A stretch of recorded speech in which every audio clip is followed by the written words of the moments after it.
Captain America, you had a great run, but there's a new hero in town. His name's Soldier Boy. Let's talk about it. What is up, Flick fans? Welcome back to my channel. One of the best superhero shows on TV is finally back. I've seen every episode of Season 3, and today I'm giving you my non-spoiler review. Whether or not this season lives up to the hype, episodes 1 through 3, they are dropping tomorrow. If you'd like me to talk about those spoilery in a separate video, let me know down below, but we have a lot to talk about. It's been a year of calm. Homelander's subdued. Butcher works for the government, supervised by Hughie of all people, but both men itch to turn this peace and quiet into blood and bone. So when the boys learn of a mysterious anti-Supe weapon, it sends them crashing into the Seven, starting a war and chasing the legend of the first superhero, Soldier Boy. Soldier Boy is played by Jensen Ackles, who is dubbed as the original superhero as he fought in World War II and became the first celebrity and mainstay of American culture for decades. And of course, before we talk about Season 3, if it's not obvious, this is rated TV mature for sex, nudity, violence, gore, profanity, all of the things that your kids shouldn't be watching. And episode 1 starts us out with something that's been teased in the trailers. That is the Burke cut of Dawn of the Seven. Hashtag release the Burke cut. This is such an obvious play, and they do DC and Marvel, but episode 1 is clearly a play on DC, the fan response to certain properties, and they're going to continue to play everything along those lines in a satirical way. And that's really where I want to start with this season. It feels like more than any other season thus far, they are talking about, making callbacks to, playing upon things that we are seeing in our lives, not only talking about superheroes like this version of Captain America and the darkness of DC movies, but also the lightheartedness of Marvel movies. All of those things are either made fun of or hit upon in this season.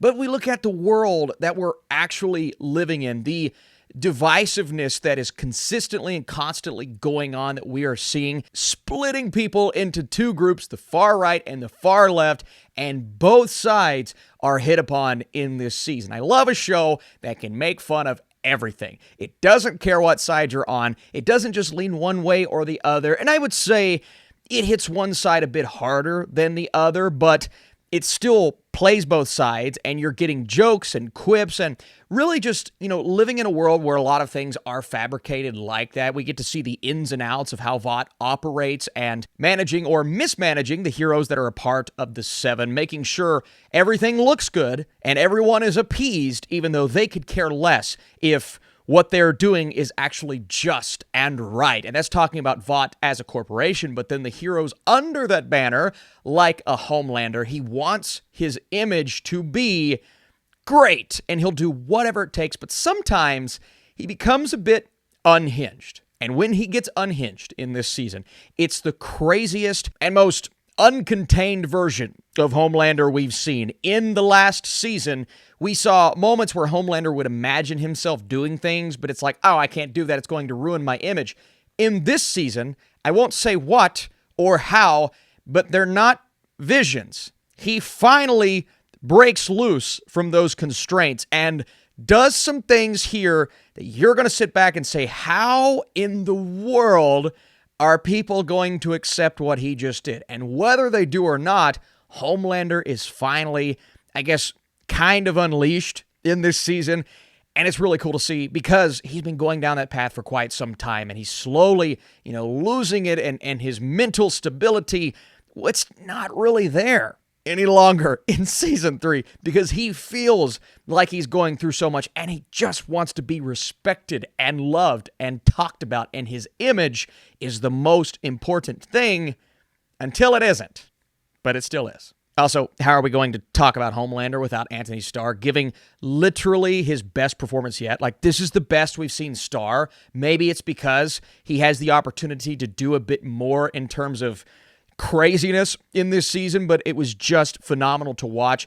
But let's talk about some of the other performances as well. On the other side of things, we have Hughie, we have Billy, Carl Urban, Jack Quaid. They are fantastic, but there's this experimental thing happening, and you see it in the trailer, where Billy may or may not have some sort of powers, and that allows him to, even though he's technically going up against everything he's been fighting for so long, that allows him to feel like he has the ability to do more, and he does more. And that's a huge plot point of this season. It's also something that makes the team around him extremely upset. Mother's Milk, Frenchie, Kimiko, and individual plot threads. And here's one thing about this season that may bother some people that are going on with every single character. Back home, Mother's Milk is dealing with something that kind of has to do with the return of Soldier Boy, and that's affecting him emotionally and his family.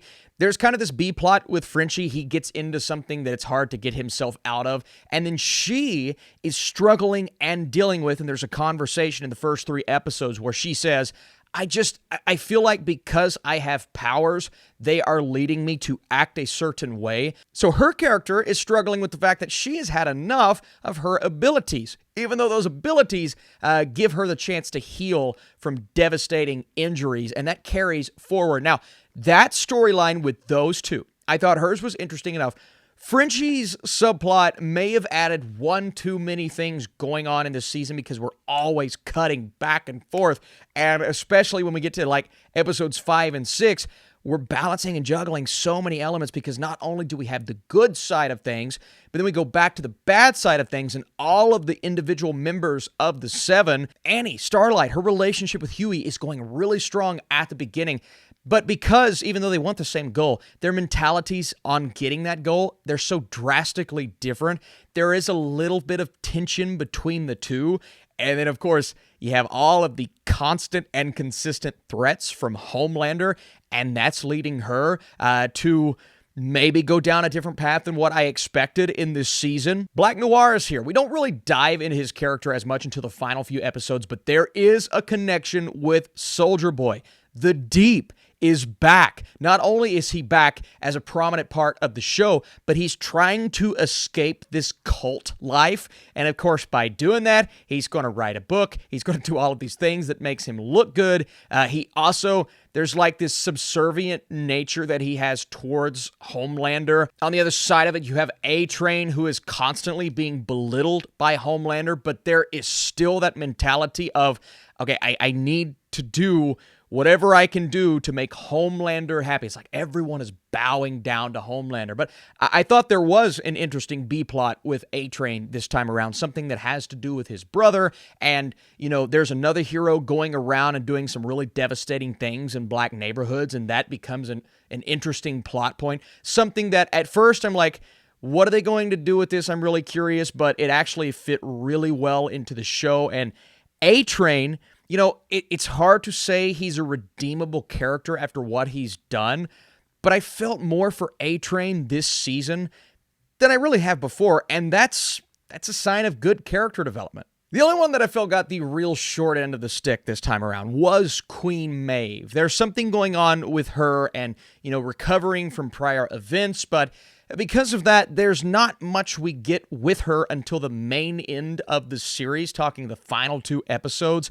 Otherwise, she's there. She'll pop in every now and then, but she definitely didn't get a lot of screen time this season. Homelander is still reeling and recovering from what happened with Stormfront last season. There's also his son and, you know, that fight for the son's life between Homelander and Billy. And, you know, those two, there are a lot of reasons for those two to hate each other, but I believe they're technically Homelanders, but their son is the biggest reason, and that causes for the biggest conflict towards the end of the season. But let's go back to Soldier Boy, because Soldier Boy and the old team, well, they went through some stuff, and the way those flashbacks were weaved into the story, I thought was brilliant. I was a little worried about the inclusion at first, because I'm like, how are they going to add this into an already, not convoluted, but somewhat complicated series of events going on in the here and now? But they did, and it felt seamless. And Jensen's inclusion, his character, the way he played this character, I'm just saying, it's hard to talk about him without spoiling anything, that he fits perfectly into this season. And there is a specific dynamic with his character that I was so on board with. There are also 2 other characters that play a big role. We have Claudia, who now we know Hughie is kind of working under, and there's a secret, somewhat of a mystery there with her character. but also my boy, Giancarlo Esposito's Stan. Stan is such a good... The only person that can intimidate Homelander is Stan. The only person without powers that can stand up to him in a way that makes me feel fear is Stan. That's what Esposito brings to this character, plays a huge part in the first half of this season, and the fear that comes from every line of dialogue with his character is fantastic. Austin, how is the action? Is it as violent or crazy or just pure madness as it has been in prior seasons? You know, compared to certain other superhero shows, a bit fewer and farther in between, but when we get action scenes this time around, I know some people took issue with the final fight scene in season 2 and how it was a little disappointing. That is not the case in this season. The action is fantastic, especially in the finale. There are battles going on in episode 8 where you're like, yes, this is what I needed. We will cut to things and cut to characters having conversations and dialogue, but it's still really cool to see.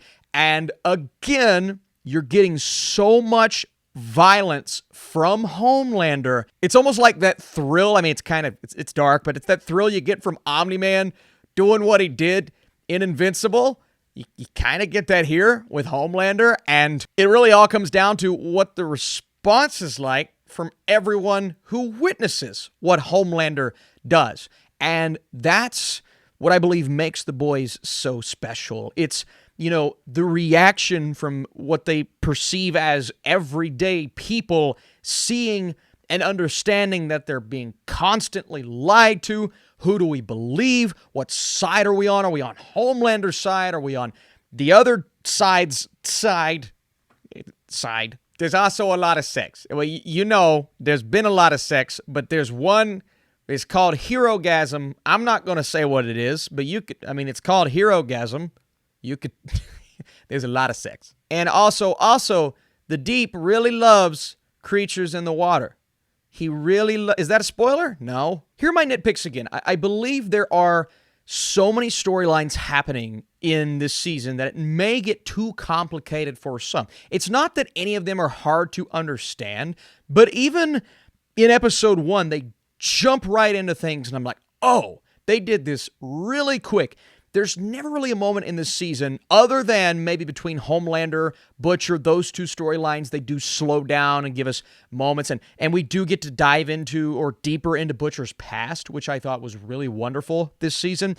But there's never a moment otherwise where you get to slow down and relax. There's always something happening, which is going to be great for so many people. But there were one or two storylines here that I thought could have been shortened or cut out in their entirety, and it would have made it flow just a bit better. Again, I thoroughly enjoyed myself. It was super entertaining, but there's a lot going on. And then you have episode 8, where everything culminates and you get some great battles and an awesome, one specific thing that happens where I was like, yes, let's go. But at the end of the day, I look back and I said, I felt as if we could have done just a tiny bit more in episode 8, just a tiny bit more to shock us and have our jaws on the floor. And maybe it's because my jaw was already on the floor from prior episodes. Episode 8 maybe wasn't as shocking, but it was still entertaining. I may have enjoyed it a bit more than season 2's overall ending. Regardless, it was satisfying, and it leaves the door open for a couple of storylines that I'm super curious about, and I'm interested to see where they go. Also, remember at the beginning when I said they make fun of some things? There's one thing in particular that they make fun of that you're going to recognize immediately. It's a viral thing. That's all I'm going to say that happened within the last couple of years. It's one of the I was dying. It was so freaking funny. Before I give you guys my score, let me know, would you like me to do spoiler videos on these episodes as they drop? Like I said, 1 through 3 on Friday, 1 episode a week after that. Season 3 of The Boys is chaotic, unhinged, and shocking. Anthony Starr is on another level here as Homelander continues down his rage-filled path. The addition of Jensen Ackles as Soldier Boy is perfect, and the series continues to perfectly balance humor with gruesome action. If you guys like this review, let me know down below.